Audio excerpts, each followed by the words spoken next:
Hello everybody, and welcome back to the coolest, oh look, Thompson, dog training channel right here on YouTube. I'm Tom Davis, America's canine educator. Hey, thank you so much for joining me here today. If you're new here, welcome. If you've been here for a while, thank you for your loyalty.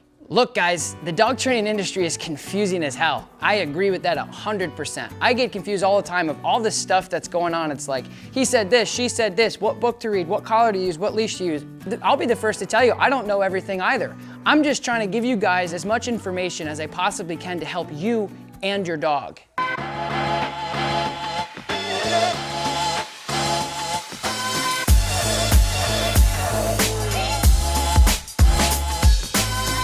And with that being said, as a dog trainer or even a dog owner, just realize that you have to do what feels right for you and your dog. If you're reading something or you're watching training or you're doing something in training that just doesn't make sense to you, don't do it. It's that simple. Now moving forward from that, I have recently had an epiphany of like, holy crap, this information, like I said in the beginning of the video, is like, boom. So I want to talk about it. We're going to dive right into it. I have an online training facility and I usually work on that 2 to 3 hours, Monday through Friday, every single day before I come into the facility to work with my trainers, my board and trains, and of course my clients. And recently, while filming and recording a podcast session with one of my online sessions, I basically was like, wait a minute. So this girl was having a problem with her dog and she was really conflicted on her dog barking at people at the door. All right, really quick guys, before we continue this video, do me a solid. Like this video, and I want you to leave a comment down below right now, pause the video, and let me know what kind of dog you have. Doesn't have to be purebred. What kind of mix do you have? Do me a solid. Subscribe to my YouTube channel, turn on your notification bell so you don't miss away any of the giveaways that we do on here. I give away bundle packs of the No Bad Dog merch, stuff like this. So do that right now and I'll wait. Okay, thank you guys so much. I appreciate it. So I was having that conversation with my online client. She was talking about my dog is barking at the door. My dog is chasing squirrels. My dog is barking at people inside the car. Now you would think, yeah, and so basically what I came to realize is I started to catch on to a lot of the clients recently, and I just, again, like I try to learn every day. I try to sharpen my tools and get better at what I do every single day for the dog's sake. If I'm not getting better, then I'm staying stagnant, and I hate that. So for me, when I started gathering this information over the last couple of weeks, I think just maturity and experience, I started to look at things through a different lens and realize certain scenarios, and I'm able to then distribute it in a different way I never have before. She's like, well, how is the training, the training isn't working. I'm very frustrated with the training. And this is something everybody deals with, every dog owner, every trainer. And I just literally just came to the surface and it clicked. I'm like, wait a minute. You actually think that your dog is supposed to act this way all the time. Your dog is actually supposed to act trained all the time. Your dog is supposed to walk very nicely on a leash all the time. Your dog is not supposed to get excited when you come in the door. Your dog is not supposed to bark at things they feel like they need to bark at. Hold the phone. Let me just help you out right now and get away a lot of that frustration that you're having with your dog. Dogs are not robots. The training starts when you apply the training. The training isn't universally, robotically into the dog. That's the way they have to act. If your dog pulls on a leash, that doesn't mean they're not trained. If your dog jumps on somebody, that doesn't mean they're not trained. If your dog gets excited and barks at somebody out, that doesn't mean. The training starts inside voices versus outside voices. Let me give you a perfect example of that. You're a kid in the car, or you're a parent with kids in the car. You're on your way to Disney. The kids are really excited, but they know they can't act a certain way in the car. Inside voices versus outside voices. They get to Disney, they go crazy. They go nuts, right? Inside voices versus outside voices. We know that you want to act this way during this time, and that's okay. You're a kid. Hey, guess what? You're a dog. You're allowed to bark. You're allowed to pull. You're allowed to get excited. You're allowed to whatever. It doesn't, you know what I mean? That's my point is, it just kind of came to me that a lot of my clients recently, and probably for the last couple of years, have been like, oh, my dog is still doing this and still doing that. And that's not training. That has nothing to do with your dog getting excited because your significant other, your kids, your family member came over. Doesn't mean your dog isn't trained. That's innate, that's primal. You're never gonna take that away from them. You're never gonna tell a fish not to swim.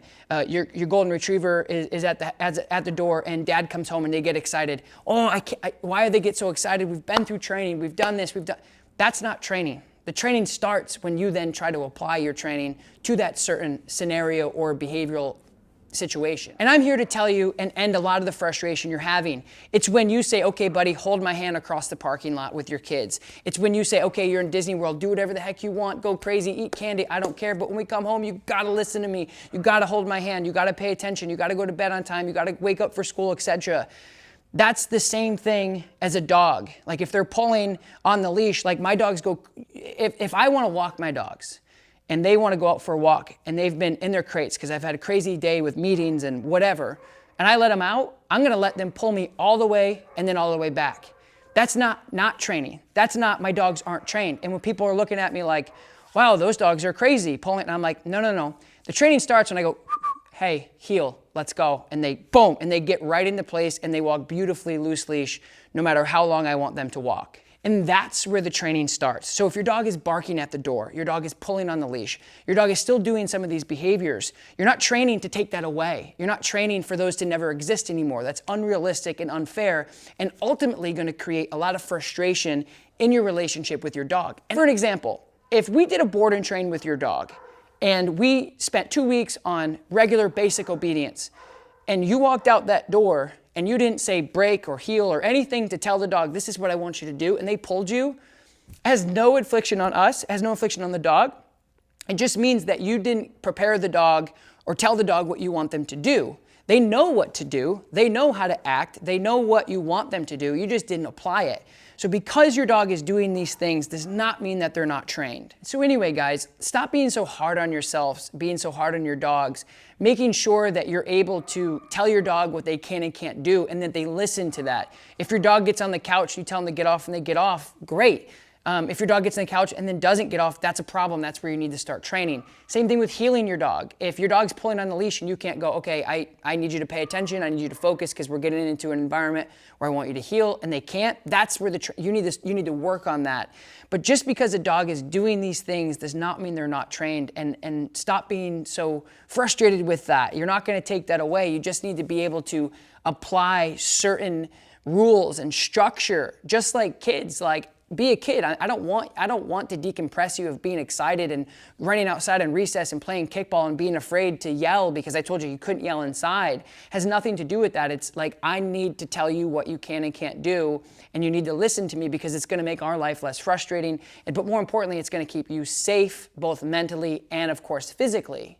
And so my point is, guys, there's a lot of stuff going on in the dog training world. Who's right, who's wrong, blah, blah, blah, blah, blah. Do what works for you guys. Don't be so hard on yourselves. Dogs are not robots. They're not computers. Remember that. Train when you can train, making sure that you're applying your training in the scenarios that you need and not trying to decompress your dog to be like a perfect dog all the time, to make sure that the dog understands clearly what you want and that you can apply it when you need it. It doesn't apply all the time. Dogs are not computers. We cannot program a certain way within reason. So anyway, guys, don't be frustrated with it. I know it's a confusing place for a dog owner and dog trainers or anybody that just wants information.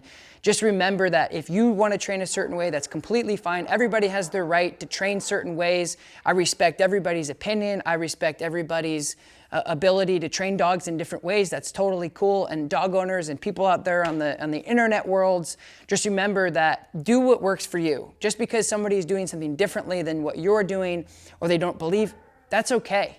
The dog world is one of those things that we're so emotional about, mainly because we love our dogs so much.